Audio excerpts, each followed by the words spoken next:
You're listening to Heroes in the Moment. What's up, heroes? I'm Michael. And I'm Nathan. And today, Week in a Flash. Man, we got some banger news we this week got for some y'all. banger news. To lead off, the Avengers Doomsday cast has been announced online. We have a full individual podcast talking about that in and of itself, so go check that out. It's fire. Don't think we missed not putting it in here because we did talk about it in its own separate podcast. An so hour. Go check that out. It goes crazy. But start off, we have a huge piece of news. Okay. This one's massive. We got the title for Spider-Man 4, and no, it wasn't an April Fool's Day joke. I thought it was. I really did. It was not. But rather, Spider-Man 4 gets its title, Spider-Man Brand New Day. Brand New Day. So we're moving on from the Homecoming title, home titles, to a Brand New Day title, which is a cool title, I think, because Spider-Man Brand New Day is a comic. So it's a comic? It is a comic title. My question is, what happens in that comic? I'm looking that up right now. You're looking up the Spider-Man Brand New. I'm not actually sure because I think it was a more modern comic. Spider-Man Brand New Day, I think it was like an early 2000s project. So it looks like we got... It just says it kind of revolves around the world forgetting Spider-Man's secret identity. Oh. Peter and Mary Jane having never been married, and the return of Harry Osborn. Okay, so that actually could fit because as we know where we left off, MJ has forgotten who Spider-Man is. Yeah. Zendaya doesn't know that who he is and that they were together for a long time. So maybe that could fit, and we could see the introduction of a Harry Osborn into the MCU as Tom Holland's new friend, maybe or Peter Parker's new friend, Tom Holland's Peter Parker's. In this movie, maybe we see the rise of Oscorp potentially. Okay. But at the same time, maybe not because of what we saw in No Way Home with Norman Osborn. He already knew him as that version of Green Goblin, so he may not get that version of the character. But anyway, it's going to deal with him being in a more independent stage. He's Spider-Man without an Iron Man now. Yep. He's going to be more Which independent. I'm excited to see that. I hope they keep the homemade I hope they don't suits. rechange the suit and keep I the need same that one at the end. At the end of No Way Home. Right? Yes. I just want classic Spider-Man. That's all I want, man. We need to keep that. That would be really, really cool to see that swinging around the city. And reports saying that the villain potentially, we theorized that we thought the villain would be Kingpin, as we know he's the mayor of New York currently during the time of Daredevil Born Again. So we had theorized that maybe Kingpin would have a huge role in this movie. And I do think that Daredevil will be in it. Yeah. But Chameleon is reported to be the main villain, which I think is a cool concept. Yeah. I mean, we have gotten several Spider-Man villains in the past, and this would be a new one we haven't explored much of, and maybe it'd be a cool one. Yeah, I really don't know that much about Chameleon. Oh, if you know, did you play Spider-Man 2, the video game? No, I never. Well, there's a submission in that has to do with Chameleon. Okay. But Chameleon's essentially like a master of disguise. He changes his identity constantly, and he's kind of almost a Riddler-like character. He's kind of quirky. Yeah. He's kind of very eccentric. All right. So I think it could potentially be a cool character. It's like Chameleon changes shape, changes color, changes his look.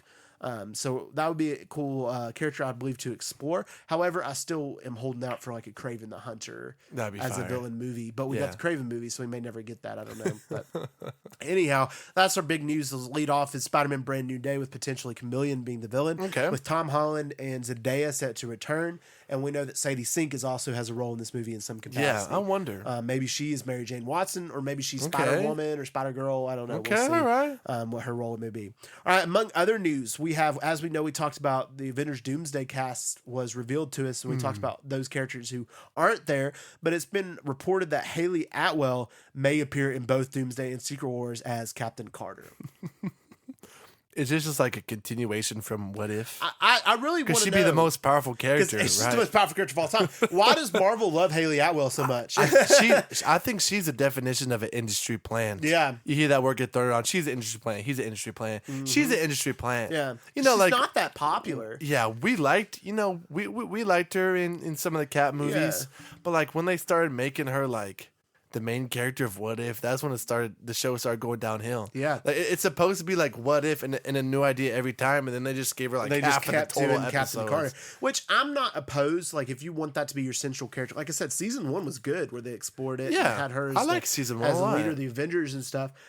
I wouldn't be mad at her being in it, but don't make her like the most powerful character on the roster. Just have her be there in like a small role, similar to Multiverse of Madness, which Wanda did body her in Multiverse of Madness. So can't say much. But maybe we'll see her in a smaller role, maybe the What If version of that character, and she'll be there in some capacity. Might be cool from the What If franchise. But yeah, they're just kind of throwing her in there, which is really peculiar. But it is what it is. I don't know, dude.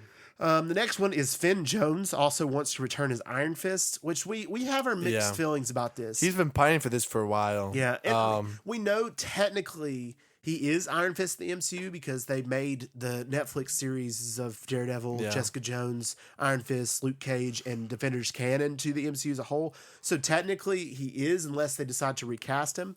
I personally would. Yeah. It's nothing against Finn Jones. I know the Iron Fist show, failed a lot due to the writing, but I just don't, he's not Iron Fist in my eyes. He doesn't look the role or the part. Yeah. He's definitely different. He was dealt a bad hand, before I asked for him to be recast. I think maybe he deserves another chance, maybe just one more. But like I said, I assume all the others are going to come back too. So that's such a slap in the face to bring back everybody. But him. Yeah. So I don't know. Maybe just as a courtesy, say even if there's someone better, maybe some fans are divided on it. I mean, if they're going to bring back, Kristen Ritter and what's his name? Mike Colt. Mike Coulter. I understand. But like I said, I do think he deserves a second chance. But then that's just my opinion on it. Yeah, I agree. But we'll see.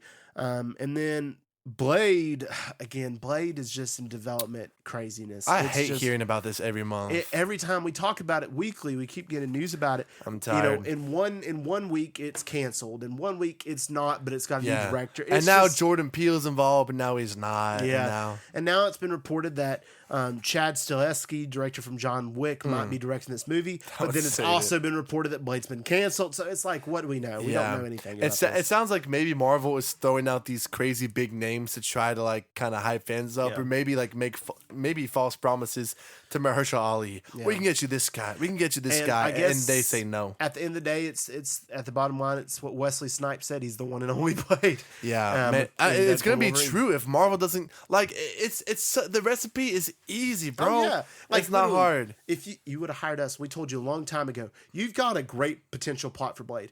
Mahershala Ali is Blade. Kit Harington's Black Knight, and throw in Anthony Starr's Dracula. And you're just killing vampires, and you're aura farming, and you just make it cheesy for all I care. Just make the dang movie. What makes me the most mad? So Mahershala Ali, 2019. Movie he starred in won an Oscar, right? So that was kind of the peak of his career. Yeah. And that was around the same time these Blade rumors started to happen. And since then, nothing's happened. So I feel like they've just been wasting years and years and years of this amazing actor's prime. And Mahershala Ali's amazing. So he's one of the greatest we have right now. So I just don't understand why they're playing games with him, man. I agree. Just give the man what he wants. Give the man the movie. Let him direct it for all we can. Let him do it so we can get it right. Maybe, I don't know. All right, the next then is moving on over to DC news is Bradley Cooper. And we talked about, I believe before, that Tom Cruise was also in talks, but Bradley Cooper is reportedly potentially going to be Jor-El, Superman's father, in Superman coming out. That would be cool too. Yeah. I could see that. I could see Tom Cruise. I think Tom Cruise might be a little cooler in this role. He's a little smaller than Bradley Cooper, but... Right.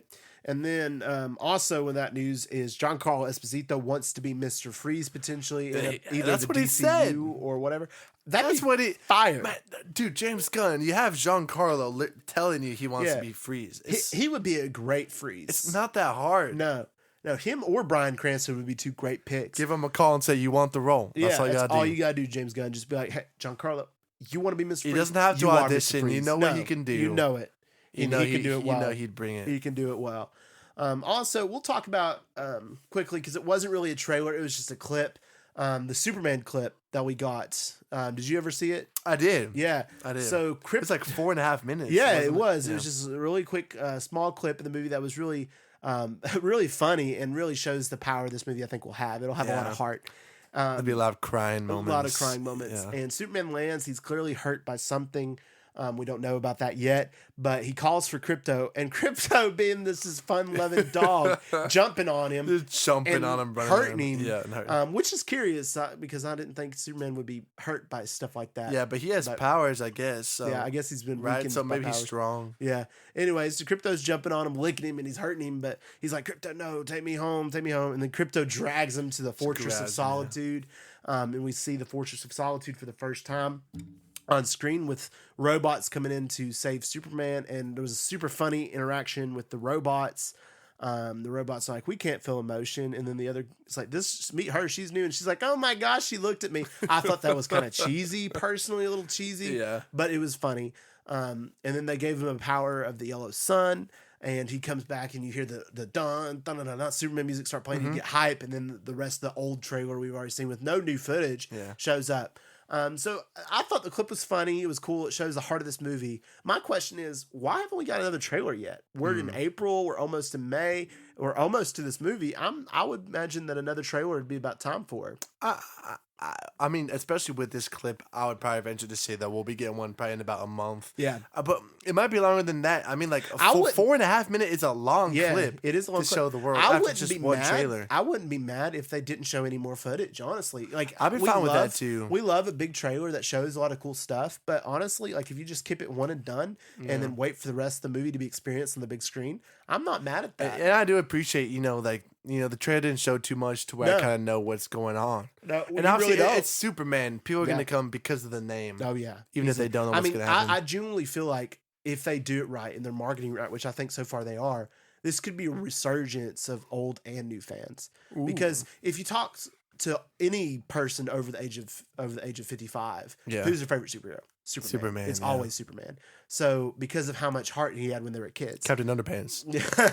But no, I can see a resurgence of maybe even older fans coming out to see this movie as well. Similar to like a Top Gun Maverick situation. But I haven't been to the theaters in a while too. Yeah. Similar to a Top Gun Maverick situation where people are coming out of the woodwork for a movie like this. Yeah. I could see that happening with this movie. Unlike what Man of Steel did, which kind of completely changed the character. Yeah, it was a completely different take. Completely different take. This is more of a classic take that could bring a lot of old and new fans alike together for this movie experience, which is exciting. That's what we need, man. That's what we need. Bring the people together. We need the people to come back for James Gunn's new DCU to give, he needs to give the speech that says, we're here, DC's here, and DC's here to stay. Yeah. Because, I think this movie as a superhero movie has the most writing on it than any superhero movie ever before. Yeah, ever. Because the entire franchise, maybe even Warner Brothers itself, relies on this movie. Literally the entire if this company. movie is not good, DC they're sunk. is sunk. It's dead. They're done. treading water. They're already trying not to drown. Yeah. So if Superman can reunite that and show it's a good movie, and I think it will and then you should put your faith and trust in me and thus in the executives, which are absolutely terrible. Yeah. If James Gunn can prove that he can do this by himself, he may save them. Because James Gunn did do this by himself. Because not only that's the cool thing about this movie is he made it and nobody else interfered. That's what I'm saying. He's the exec. That's what happens all the time. Exactly. The execs interfere. The movie worsens, and then less people go see it, so it loses a lot more money. Yeah. And then the director gets fired. Like, bro, it was the execs making those changes anyway. Yeah. So maybe with this case, we'll have an opposite situation. And James Gunn will renew, and that's what I say. This movie has a lot riding on it. The entire future of DC and the entire future, maybe even Warner Brothers. Yeah. So go out and see it and support it, man. Go support James See Gunn. it a couple of times and take your families to see it. Take your dog to see it. Unless it's bad and we're wrong. So, Or unless you have a chihuahua. I do not want to sit with a chihuahua. But anyway, go give that movie some love. And we'll be there day one watching it for sure. Yes, sir. On the biggest screen possible. Probably not Max. On the front row. No. Whiplash. Oh, gosh. Oh, man. All right, guys. Thank y'all so much for listening to this episode. And as always, if you liked it, please let us know by giving us a download and a 5-star review wherever you listen to your podcast. If you guys want early access to all of our episodes and exclusive access to fun episodes and additional movie reviews, feel free to subscribe to our new membership, Heroes HQ. We also have a new feature on our episodes where you can send us a text message by following the link at the bottom of our episodes. Please submit your questions for Heroes Q&A there, or just shoot us a DM on Instagram. Then finally, feel free to also check out our YouTube channel and our Instagram at Heroes in the Moment. And we just want to thank y'all for listening. And as always, we love you 3000.